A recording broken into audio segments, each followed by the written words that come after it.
성부와 성자와 성령의 이름으로 말씀드립니다. 우리 광고에 금년에 해야 할 일, 새벽 기도로 하루를 시작하기. 또 두 번째가 뭐였죠?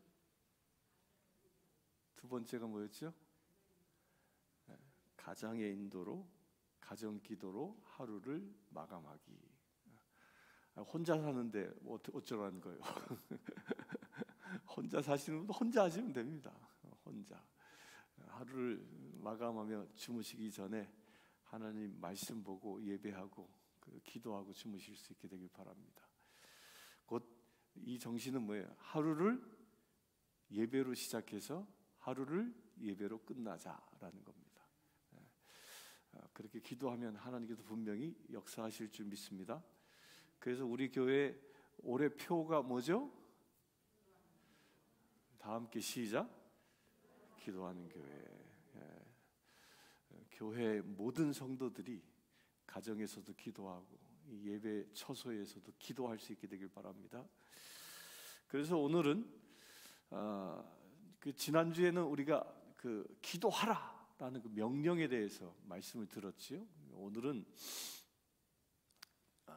기도에 가장 모본 답안이 있죠. 그게 뭐죠? 저기 답 써 있잖아요. 뭐죠? 기도의 모본 답안이 뭐죠? 주기도문. 주기도문을 통해서, 이 답안지를 통해서 우리가 무엇을 어떻게 기도해야 할지에 대해서 살펴보려고 합니다. 신앙생활을 오래 하신 분들은 아마도 이런 생각할 겁니다. 기도에 대해서 뭐 더 배울 게 있겠습니까? 라고 의문을 제기할 수도 있습니다. 그런데 기도에 대한 이 가르침보다 열심히 더 기도하는 게 더 시급하지 않겠습니까? 뭐 이렇게 얘기할 수도 있습니다. 물론 기도는 이 영혼의 호흡이기 때문에 우리가 언제 어디서나 기도하며 살 수 있다고 말할 수 있습니다. 그런 입장은 예수님 시대의 이 제자들도 똑같았습니다. 예수님의 제자들은 다 유대인들이었죠. 그 유대인들은요, 태어나면서부터 그 가정에서 부모로부터 늘 뭘 배웠을까요? 기도를 배웠습니다. 또 안식일에는 모두가 다 회당에 가서 기도했던 사람들입니다. 하지만 그 예수님의 제자들은요, 그렇게 어려서부터 기도를 배우고 해왔음에도 불구하고 예수님이 기도하시는 그 모습을 보면서요, 새로운 영적인 도전을 받습니다. 그래서 누가복음엔 그 제자들이 기도를 모르는 사람이 아님에도 불구하고 주님, 우리에게도 기도를 가르쳐 주세요 라고 예수님께 요청합니다. 그러자 예수님은 그래, 그러면 이렇게 기도해 라고 가르쳐 주십니다. 그 가르쳐 주신 기도문이 주기도문이죠. 그래서 이 시간 우리가 주기도문의 그 전체의 틀을 한번 살펴보겠습니다. 이 주기도문은요, 제일 먼저 뭐로부터 시작하죠? 하늘에 계신 우리 아버지여 하고, 이게 뭐죠? 부르는 겁니다. 그러니까 하나님을 죄송합니다. 감기 후유증이 기침을 나게 하네요. 기도문은 하나님을 부르는 것에부터 시작합니다. 그리고 이 주기도문에는 크게 6가지의 간구문과 마지막으로 송영으로 구성되어져 있습니다. 그런데 6가지의 그 간구 기도문을 보면 3가지로 나누어집니다. 첫 번째 3가지는 뭐죠? 하나님과 관계되어져 있는 기도문이에요. 그리고 두 번째 3가지는 뭐죠? 우리의 삶에 필요한 기도문입니다. 앞서 이 3 간구는요, 하나님의 이름과 하나님의 나라와 하나님의 뜻이 이루어지기를 기도하고 있습니다.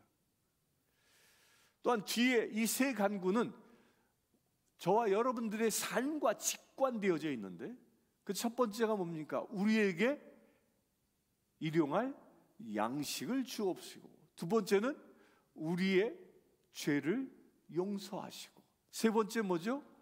우리가 시험에 들지 않게 하소서. 이 기도의 전체 틀은 우리에게 무언가를 가르치려고 합니다. 이것은요, 우리가 기도의 자리에 나온 우리의 관심을 제일 먼저 누구에게 돌리라는 거예요. 순서를 보면 하나님께 돌리라는 거예요. 그 후에 하나님의 관심을 가지고 기도한 이후에, 그 이후에 우리의 것을 구하여 얻을 수 있다라는 거예요. 그러므로 우리 자신이 아니라, 기도에는요, 내 자신이 중심이 아니라 하나님을 기도의 중심에 놓음으로 우리의 기도가 시작되어야 한다는 겁니다. 그런데 문제는 대부분의 많은 사람들이요, 기도하기 위하여 무릎 꿇을 때는 우리 편에 어떤 문제가 있기 때문에 나올 때가 많습니다. 한국의 기도원에 가면, 전 한국에 있을 때 오산리 기도원을 자주 갔는데, 오산리 기도원에 가면 강대상 밑에 여기 쭉 뭐가 있어요. 그 요대기 깔고 누워서 자는 사람도 있어요. 그 다 어떤 사람들이냐면 암 걸린 사람들, 병자들. 병이 들고 잘못됐다는 건 아니에요. 그렇게 위급한 상황이 생겼을 때 보통은 하나님 앞에 나와 기도한다는 겁니다. 그러다 보니까 시종일관 내 문제에만, 우리 문제에만 매달려서 기도하게 됩니다. 이렇게 우리가 기도할 때 빠지기 쉬운 잘못이 어디에 있냐면, 나 중심으로 기도하는 것이 아주 잘못에 빠질 수 있는 그 유혹의 덩어리라는 겁니다. 자기 유익만, 나의 유익만 위해서 기도하기 쉽다라는 것이요.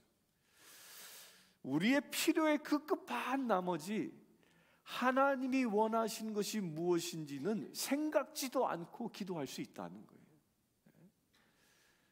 오직 자신의 욕망만, 자신의 기도 제목만, 거기에 사로잡혀서 하나님의 뜻을 잃어버리고 기도합니다. 우리의 사정과 우리의 소원을 아뢰는 일에 급급해서 하나님이 말씀하시도록 기회를 드린다거나 하나님이 말씀하신 것을 들으려 하지 않습니다. 사랑하는 성도 여러분, 우리는 결코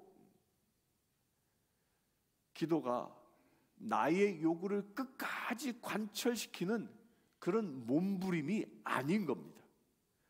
오히려 하나님의 그 큰 뜻을 발견하고 거기에 우리 뜻을 맞추어서 행동하는 게 기도라는 거예요. 물론 그렇다고 내 필요를 구하는 것이 잘못된 것이냐? 그렇진 않습니다. 다만 순서가 중요하다는 거예요. 바른 순서가. 그 주기도의 그 첫 시작이 무엇이죠? 무엇으로 시작합니까? 무엇으로 시작해요? 하늘에 계신 우리 아버지요. 예수님은 너희는 이렇게 기도하라 가르치면서 그 첫 번째로 하늘에 계신 우리 아버지요 라고 부르라고 말씀하고 있습니다. 이 부름은 마치 하나님께 나아가는 하나의 마치 암호와도 같습니다. 늘 이 스마트폰에 보통은 암호를 저장하죠. 암호를 딱 제 스마트폰이 딱 열리지 않습니까? 그러니까 이 하늘에 계신 우리 아버지요 하는 것은 하늘 문을 여는 암호와 같은 거라는 거예요. 이 부름, 곧 하늘에 계신 우리 아버지여라고 이 부름으로 우리는 순간적으로요, 이 땅으로부터 하늘의 영광의 보좌 앞까지 나의 기도가, 내 영이 옮겨지는 놀라운 사건을 경험하는 것입니다.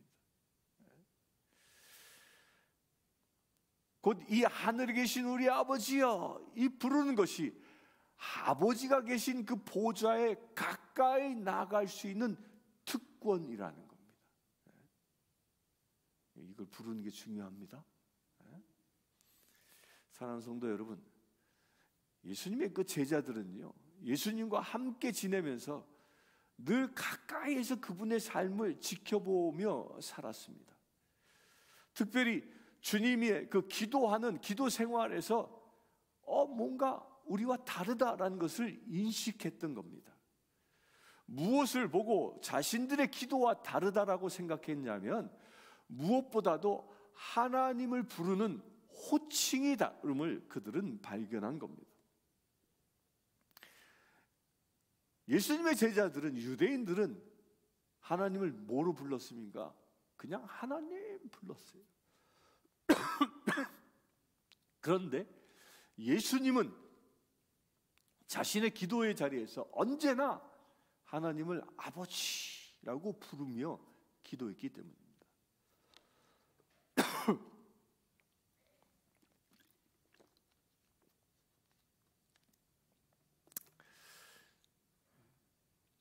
지금 우리는 그냥 신앙생활 할 때부터 하나님을 아버지라고 부르는 것에 익숙해져 있죠. 그러다 보니까 하나님을 아버지로 부르는 걸 모두가 다 당연하게 여깁니다.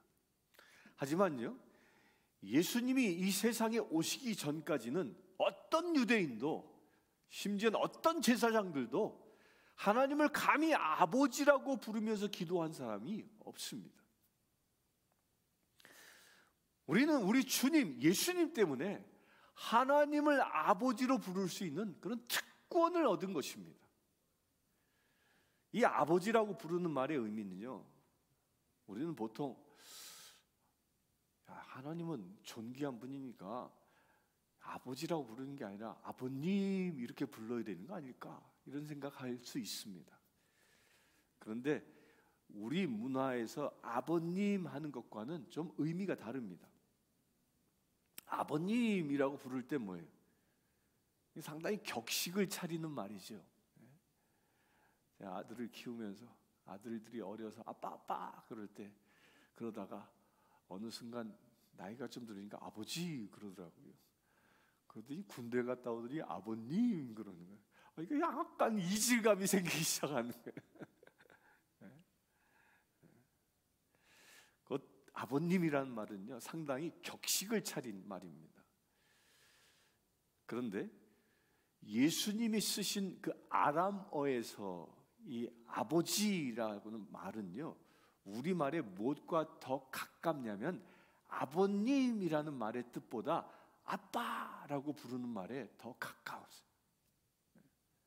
그러니까 예수님은 제자들에게 하늘에 계신 우리의 아빠 이렇게 부르라고 말하는 거예요. 마치 어린아이가 아버지를 부르는 것처럼. 사랑하는 성도 여러분, 우리가 기도 가운데 만나는 분은요, 무서운 분이 아닙니다. 하나님은 무서운 분이 아닙니다. 그렇기 때문에 근엄한 표정으로 내 기도를 듣는 그런 분이 아니시라는 겁니다. 또한 그분은 이 세상과 아주 동떨어져서 초연한 자리에 앉아 계신 분도 아니라는 겁니다. 세상의 모든 고통 속에서 헤매고 있는 사람, 그런 사람들을 보며 오히려 미소 짓고 그 고통스러워하는 사람들을 보고 즐기는 그런 신도 아닙니다. 이 예수님 시대 때 헬라의 신들은요, 사람들의 고통을 보고 즐기는 신들이었습니다.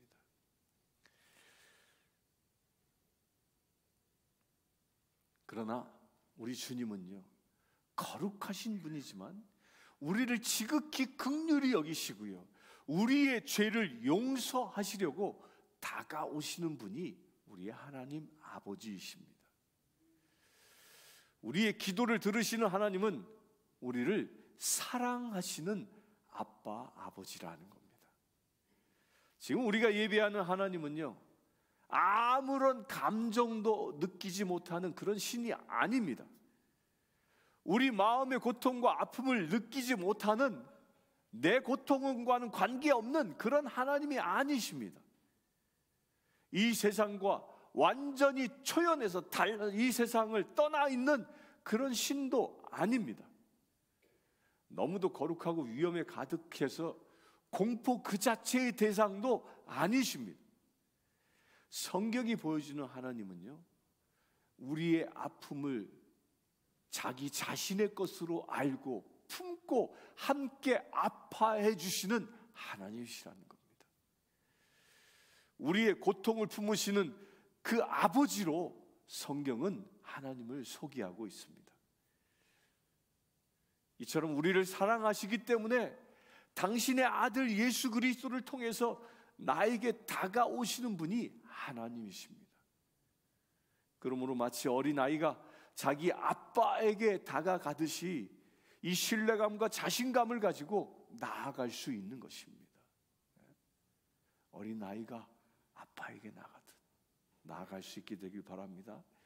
하늘에 계신 우리 아버지요 라고 하나님을 부르는 사람에게 있어서 기도는 결코 무서운 것이 아니라는 겁니다. 하늘에 계신 우리 아버지요 라고 하나님을 부르는 그 성도들에게는 기도는 오히려 달콤한 하나님과의 교제요, 그 달콤한 하나님과의 만남이라는 겁니다. 아빠, 아버지라고 부르면서 여러분들 기도의 자리에 나아갈 수 있게 되길 축원합니다. 이제 우리 교회가 새벽을 깨우는 자리로 함께 나아갈 수 있게 되길 축원합니다. 예수님의 우리 모두 그 하나님께 마음을 열어놓고 하나님과 깊은 교제를 기도 가운데 나눌 수 있게 되길 축원합니다. 이 예수님의 그 12 제자뿐만 아니라요, 우리 모두가 다 하나님을 아버지라 부를 수 있는 특권을 받았기 때문입니다. 하나님의 영으로 인도받은 하나님의 영으로 인도받은 사람만이 하나님의 자녀라고 성경은 우리에게 가르쳐주고 있습니다. 그러기에 우리는요, 더 이상 하나님을 무서워하는 그 종교의 영을 받은 사람이 아닙니다. 그러기에 우리는 모두 하나님의 자녀로 하나님을 아빠, 아버지라 부를 수 있는 그런 특권을 받은 사람입니다. 갈라디아서 4장 6절에 이렇게 얘기합니다. 너희가 아들임으로 하나님이 그의 아들의 영을 우리 마음 가운데 보내사 아빠, 아버지라 부르게 하셨느니라 라고 말씀합니다. 우리가 하늘에 계신 아버지여 라고 부르면 하나님은 어떻게 대답하실까요? 어떻게 대답하실까요?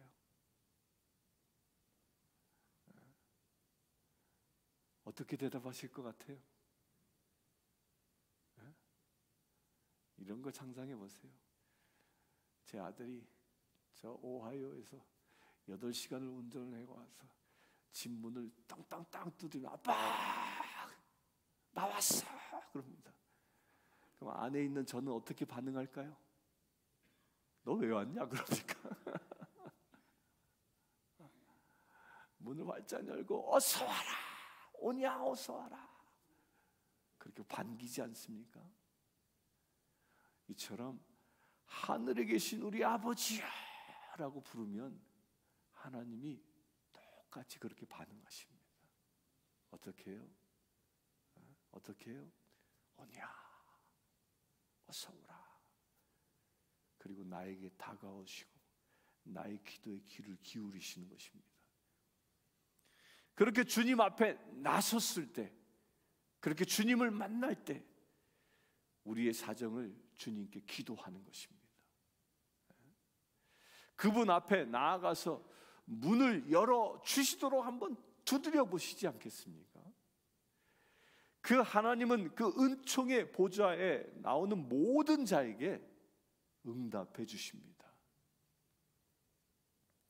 날마다 우리 그 은혜의 보좌 앞에 나아가 하나님께서 베푸시는 그 은혜를 누려볼 수 있게 되길 축원합니다.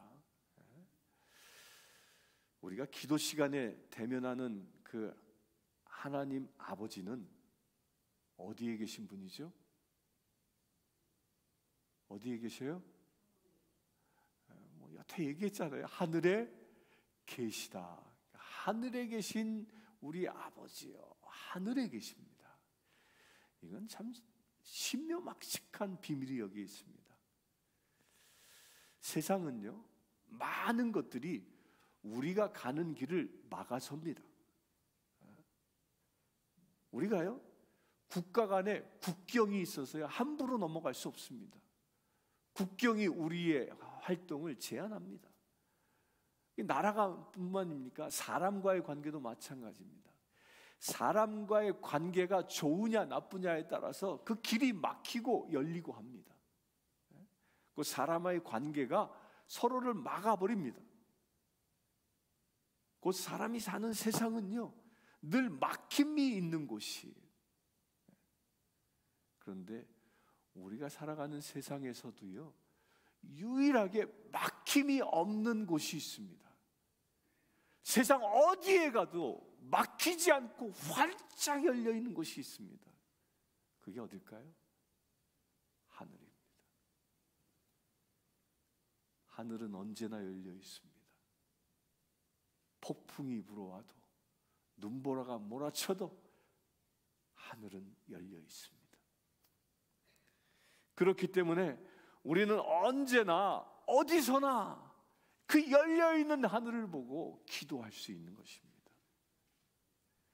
하늘에 계신 분, 그분이 나의 아버지이시기에 시간과 장소에 얽매이지 않고 기도할 수 있는 것입니다. 여러분들 이거 명심하십시오. 여러분들의 어려움이, 여러분들의 고민거리가, 여러분들의 근심덩어리가 앞으로 나아가지 못하도록 하는 나를 붙잡고 있습니까? 그때 눈을 들어 하늘을 바라보시길 축원합니다. 세상의 근심 걱정은 나를 얽매고 나를 붙잡고 나를 움직이지 못하도록 하지만 열려있는 하늘을 보고 외치면 주께서 나를 구원해 주시는 것입니다. 어떻게 해요? 무제한적인 능력을 가신 그 하나님의 권한으로 우리를 구원해 주시는 것입니다. 하늘에 계신 우리 아버지여, 이 말 속에는요, 그분이 온 세상을 창조하신 하나님이시라는 고백도 담겨져 있는 겁니다. 세상 모든 것을 만드셨고 모든 것을 다 가지신 분이 나의 아버지, 나의 아버지이십니다 라고 고백하고 있는 겁니다. 그렇기 때문에 그분에게는 불가능한 것이 없습니다. 무엇이나 원하시면 다 하실 수 있는 분이 하나님이십니다. 능력과 지혜 또한 무한한 분이십니다. 이런 분이 누구라고요? 나의 아버지이십니다. 이런 분이 우리의 기도에 응답해 주시는 것입니다. 우리가 실패하는 것은요, 내가 무능해서, 우리가 실패하는 것은요, 하나님이 무능해서 실패하는 것이 아닙니다. 우리가 실패하는 것은 기도하지 않기 때문이에요. 하늘에 계신 우리 아버지가 무능해서 우리를 고생시키고 우리를 불행하게 만드는 것이 아니라는 겁니다.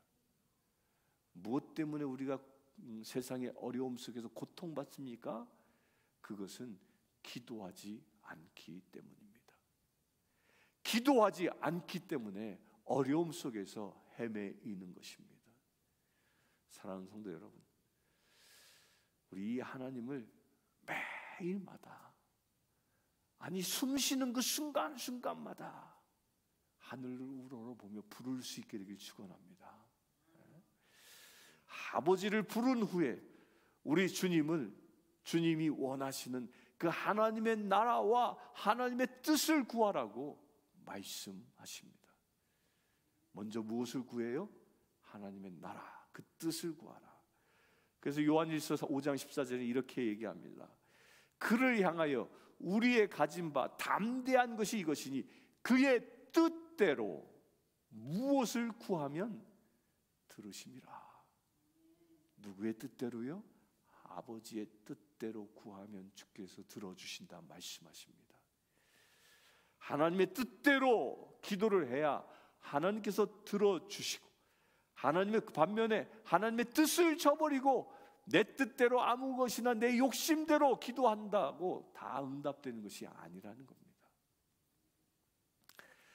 하늘의 것을 목적으로 하나님께 기도하면 하나님께서는요, 이 세상 땅의 것도 응답해 주시는 것입니다. 기도를 통해서 우리가 하나님께 가까이 나아가고 한 걸음, 두 걸음 내 몸과 마음과 물질을 통해 하나님께 나아가는 것을 말합니다. 하나님께 나아가면서도 하나님의 뜻을 구하지 아니하면, 하나님의 뜻을 구하지 아니하는 사람들은요, 보통은 그 사람은 그냥 교만과 또한 불신앙과 그래야 잘못된 기도를 하나님께 드립니다. 이런 기도는 응답되지 않습니다. 미국의 페니라는, 제임스 캐시 페니라는 사업가가 있는데요, 이 사람 미국에서 최초로 대규모 백화점 체인점을 개설한 사람입니다. 그래서 이 사람의 별명이 백화점 왕이라는 호칭을 받을 정도로 세상에서 성공한 사람입니다. 근데 이 사람이 세상을 떠날 때 이 백화점 체인점이 미국에 몇 개가 있었냐면 무려 1660개가 있었대요. 어마어마한 분점을 가지고 있었지요. 그래서 사람들이 이 페니에게 와서 묻습니다. 당신의 그 성공 비결이 뭡니까? 그러자 그는 아주 단호하게 이렇게 얘기했습니다. 너희는 먼저 주의 나라와 그의 의를 구하라. 그리하면 이 모든 것을 너희에게 더하시리라. 이 마태복음 6장 33절의 말씀을 말하며 이 말씀이 나의 성공의 비결입니다 라고 얘기했다고 합니다. 그는 그 백화점 사업을 통해서 많은 물질의 축복을 받아 하나님께 영광을 돌리게 하고, 또한 그 백화점으로 인해 다른 사람들에게 피해를 주지 않게 하시고, 또 속임수를 쓰지 않는 정직한 기업, 양심적으로 사업하는 사업가가 되게 해달라고 늘 기도했던 것입니다. 그리고 이분은 이 백화점 사업임에도 불구하고 주일날은 모든 백화점에 문을 닫았다고 합니다. 그 이유는 한 가지입니다. 모든 직원들이 하나님께 예배드리는 주일을 지키게 하기 위하여 일요일을 휴무로 했던 것이죠. 하나님 앞에 의롭게 행하려고 하는 그 자세, 또 주신 축복을 가지고 하나님께 영광을 돌리려고 했던 그 믿음의 자세가 그로 하여금 성공을 가져다 주었다라는 겁니다. 그의 사업의 그 신조는요, 하나님의 말씀이었고요, 회사의 모든 직원들에게도 그 말씀을 교육했습니다. 사랑하는 성도 여러분, 여러분들도 하나님의 말씀이 여러분들 삶의 신조가 되길 축원합니다. 여러분들의 그 가정의 신조가 되고 또한 인생의 신조가 되어서 하나님의 나라와 의를 먼저 구하는 그런 기도의 사람 되길 축원합니다. 두 번째로 우리에 관하여 세 가지 기도를 하고 있지요. 그 첫 번째가 뭐죠? 첫 번째가 뭘 기도합니까? 우리에게 일용할 양식을 주옵소서. 이 말씀을요, 그 원어를 그대로 직역하면 이럽니다. 오늘 먹을 빵 주세요, 이런 뜻이에요.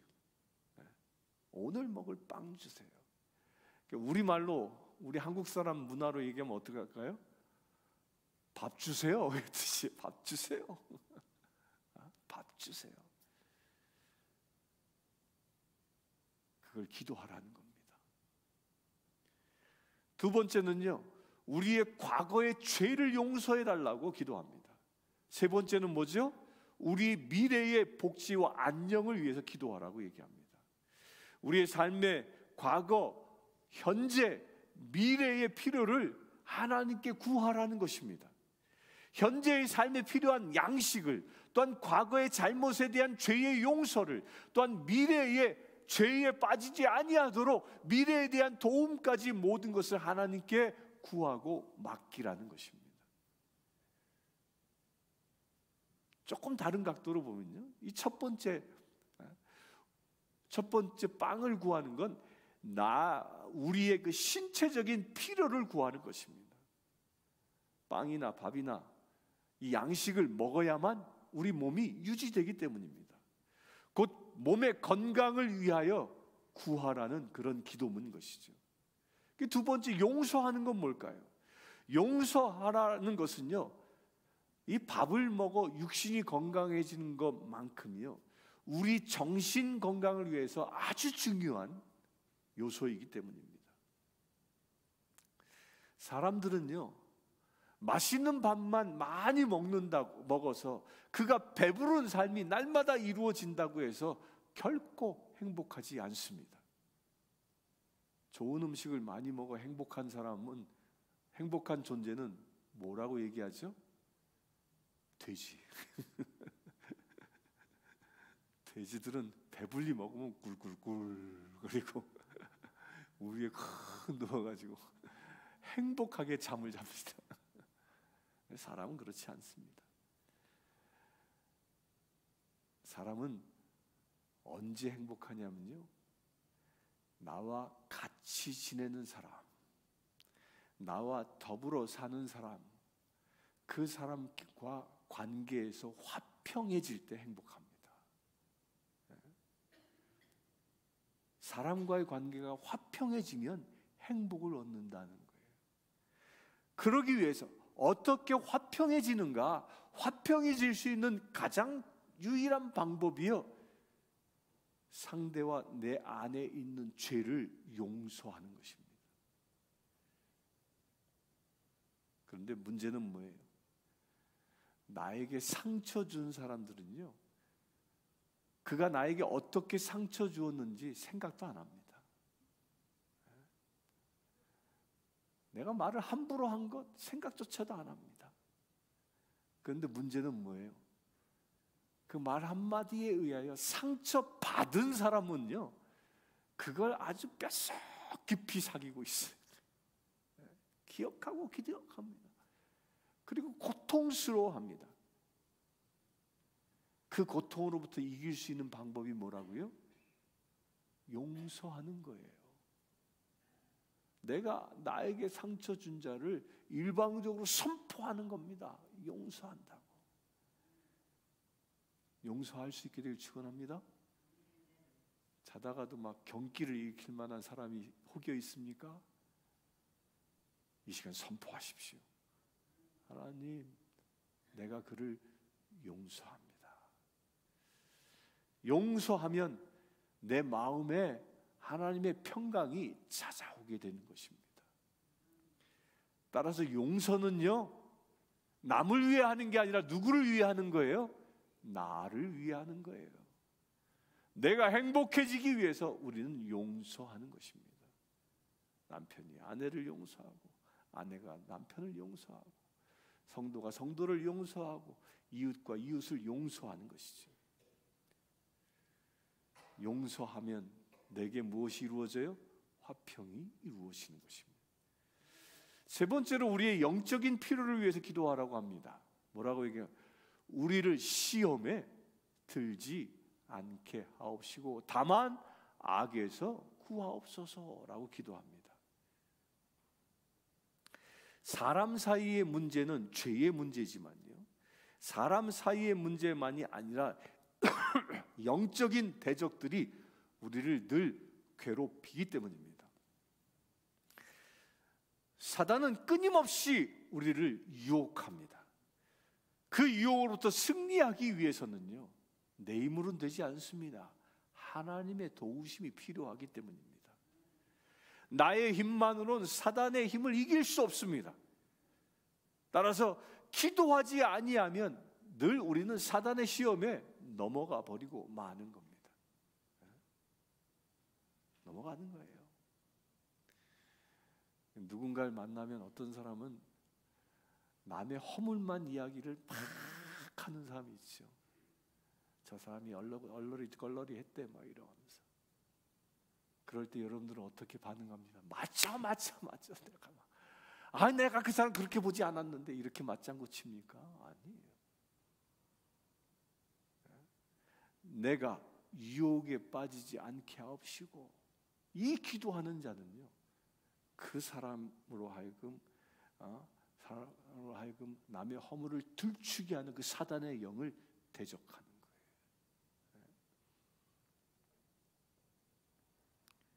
하나님의 힘을 구하는 것이죠. 그리하여 그 자리에서도요, 기도하지 아니하면 우리는 사단의 시험에 넘어가고 마는 거예요. 혹여 그런 사람 만나면요, 맞아 이러지 마시고 뭐하라? 기도하십시오.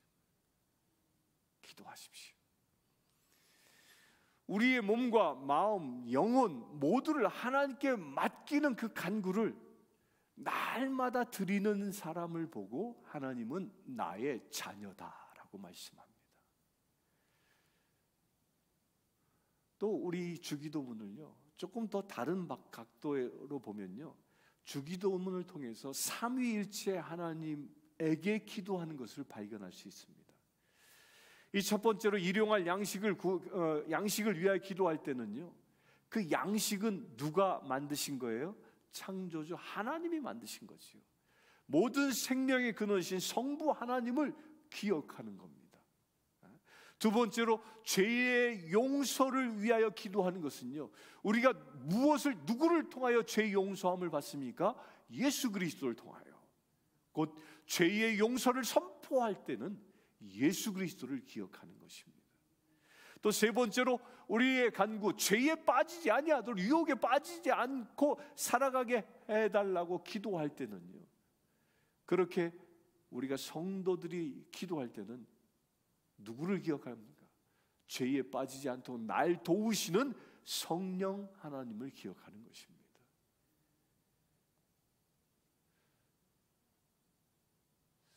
이 주기도문에 놀라울 만큼의 이 적은 말씀을 통하여 우리의 모든 관심이 삼위일체 하나님을 바라보게끔 구성되어져 있다는 거예요. 이게 주기도문이 완전한 기도문임이 여기서 보여지는 겁니다. 우리의 현재, 과거, 미래, 우리의 전 존재를 성부 하나님, 성자 하나님, 성령 하나님께로 향하도록 만들어진 게 주기도문입니다. 그러므로 주기도문은 우리가 드리는 모든 기도의 기본적인 모형, 원형이 되는 것입니다. 그러므로 주기도문을 잘 아는 사람은요, 그 주기도문이라는 해답지를 보고 내가 어떻게 기도해야 할지를 알아갈 수 있는 겁니다. 여러분들이 평상시 어떻게 기도했습니까? 내가 기도의 자리에만 손을 모아 눈을 감고 기도하면 무엇을 기도했는지 한번 오늘 말씀 들은 주기도문과 비교해 보십시오. 여러분은 하나님의 이름을 그 무엇보다도 중요하게 생각하면서 기도했습니까? 기도했습니까? 지금부터 그렇게 기도하십시오.